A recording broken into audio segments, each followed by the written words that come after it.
Helo na, Hantu yma, gobeithio bod chi gyd yn cadw'n iawn yn ystod yr cyfnod rhyfedd yma. Reit, mae fideo heno yn mynd i bod ychydig yn wahanol i yr fideos eraill dwi wedi gwneud. Da ni gyd, mae'n siŵr, yn ystod yr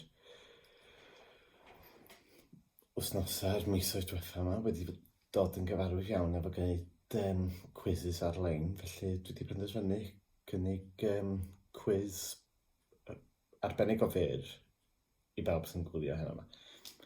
Felly, cwestiwn 1, beth yn union ydy hon? Yr ateb yn syml, wrth gwrs, ffon wen ydy hon. Ac cwestiwn 2, i be mae ffon wen yn dda? Wel, yn yn achos i, wrth gwrs, mae gen i nam golwg, felly mae'r ffon wen yma, mae hon i helpu fi cadw'n ddiogol a mae'n siŵr bod hynna'n wir ar gyfer unrhyw un sydd angen ffon wen. Mae'r byd diogelwch mewn un byd arall. A wedyn, achos i yn benodol, mi ges i'r ffon wen yma er mwyn, wel, nid hon, mae gen i hen un hefyd, ond hon di'r un diweddarus gen i, ond yn reiddiol mi ges i'r hen ffon er mwyn sicrhau fy diogelwch i pan o'n i'n croesi'r ffyrdd oherwydd do'n i'n faint o weithiau ni bron iawn wedi cael yn haro lawr gyn gar cyn gael y ffon yma de. Wedyn dwi'n cofio oedd na dadl reit ffyrnig rhwng mam a fi na. Mam yn mynnu oedd angen gwneud rhywbeth erbyn yn iechyd y diogelwch i. Fos a unrhyw rhiant call yn gwneud, ti angen ci tywys mewn hi? Na, dwi ddim yn mynd i gael ci tywys. Pam, mae fi? Dyna beth sa hynna'n gwneud byd o le sy'ch chdi mewn hi, a sy'ch chdi'n fwy diogel wedyn. Wel, yn gyntaf mewn fi, dwi ddim yn dall mewn fi. Ac oherwydd hynny, swn i'n teimlo'n ofnadwy taswn i'n cymryd ci tywys a rhywun sy'n cwbl ddall wedyn yn gorfod aros chwaneg o amser wedyn cyn gael ci tywys nhw 'u hunan. Oherwydd wrth gwrs mae'n cymryd faint 19 mis, 2 flynedd i hyfforddi ci tywys a llwyth o bres, mae'n siŵr. Felly, o'n i'n gyndyn iawn i gael ci tywys a do'n i'n wirioneddol ddim yn gweld oedd gen i hawl i gael un, wrth gwrs mae'n siŵr bod gen i, ond o'n i'n teimlo gan bod gen i rhywfaint o golwg beth bynnag, o'n i'n meddwl, na, tydi o'n yn iawn fy mod i sydd efo rhywfaint o golwg, wrth gwrs methu dyfarnu pellter na'n dyfnder, a dyna beth wedi arwain at gymaint o weithiau fi na'n bron yn cael yn haro lawr gyn gar oherwydd dwi wedi methu gweithio allan y pellter rhwng y car, faint o'r bell i ffwrdd mae'r car o fi wrth i dydyn ni. Felly, na, o'n i'n benderfynol, na, dwi ddim wedi cael ci tywys, ond oedd mam yn benderfynol oedd rhaid i mi gael rhywbeth. Felly, mi ydodd hi, wel, beth yn mynd i gael ffon ta? Wel, na fi. Ella oherwydd mae gen pobl hen digon o resymau i bwlio fi yn barod heb sôn fy mod i'n rhoi rheswm arall i fi nhw. Ynde, a wedyn, ond na tro bwlio allan fideo arall, ond na, o'n gyndyn iawn i gael ffon oherwydd hynna digwydd, ac mam wedyn ni tro oedd hi'n benderfynol eto oherwydd iechyd y diogelwch a chwarae teg i fi, dwi'n gwir yn wrth edrych yn ôl, dwi'n gwerthfawrogi hynny'n fawr, ond ar y pryd, do'n i'n just ffon wen o'r beth ola o'n i eisiau dweud gwir. Ac felly, ond mam fi'n illodd yr dadl yn y diwedd yn amlwg, a wedyn mae gen i'r ffon reiddiol, ond mi ges i hon oherwydd bod y llall wedi torri. Ac dwi'n defnyddio hon yn bennaf oherwydd i helpu fi pan dwi'n croesi'r ffyrdd, fel dwi wedi sôn, do'n i'n faint o weithiau dwi bron wedi cael damwain efo rhyw cerbyd neu gilydd oherwydd dwi wedi methu dyfarnu faint mor bell i ffwrdd oedd nhw.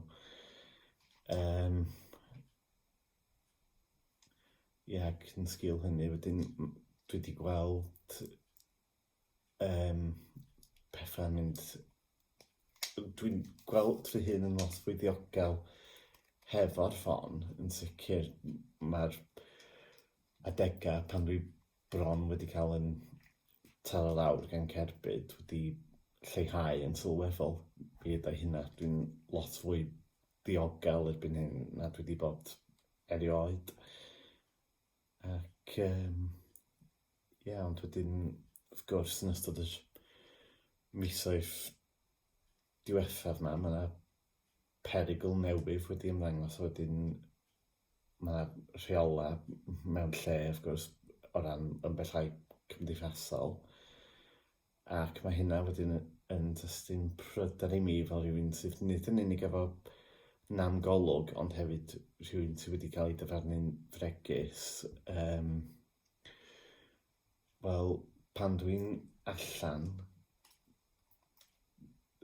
o gwmpas pobl, dwi'n methu gweithio allan beth ydy'r pellter diogel. Dwi'n methu gwneud yn enwedig pan mae yna lot fawr o bobl o gwmpas ac dwi'n cofio'r tro gyntaf eisiau allan, dechrau'r mis yma, dweud gwir. Bod dwi'n dweud tro gyntaf eisiau allan, y tro gyntaf eisiau lawr i dre, ac oedd fi mor brysur, a nes y peth i neb yn cymryd sylw o hon, neb. Dim ond un dynas nes i digwydd clywed yn esbonio i flentyn, be oedd y fformwen, pam oedd gen i'r fformwen, a pam oedd hi'n bwysig i sicrhau oedd gen i ddigon o le. Ond oedd neb arall i weld yn malio ddim, sydd yn siomedig braidd. Felly dyna di un o'r pethau sydd wedi sbardu yn y fideo yma, dweud gwir, ydy codi ymwybyddiaeth o be mae fformwen yn dda.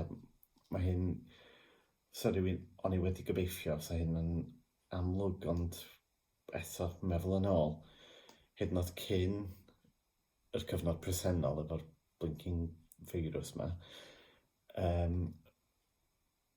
dwi wedi colli cyfri faint o weithiau mae pobl yn y dre yma wedi cerdded i fewn i mi, a sawl gwaith bron wedi cnocio fi o fi ar yn nhaid. A hynny yn bennaf, wrth gwrs, fy mod i wedi methu gweithio allan faint o'r bell i ffwrdd maen nhw, ond eto maen nhw, os maen nhw wedi bod fel hyn, sbio ar ei ffôn symudol, neu wrth fi'n sgwrsio ddim yn cymryd sylw o ble dwi, ella, wedyn maen nhw'n cerdded i fewn i fi, a wedyn jyst wel, diolch am hynna. Ac dyna'r peth pan ti efo nam golwg, neu'n sicr yn achos i, gan fy mod i efo'r nam golwg mas yn olygu, fy mod i methu dyfarnu pellter. Mae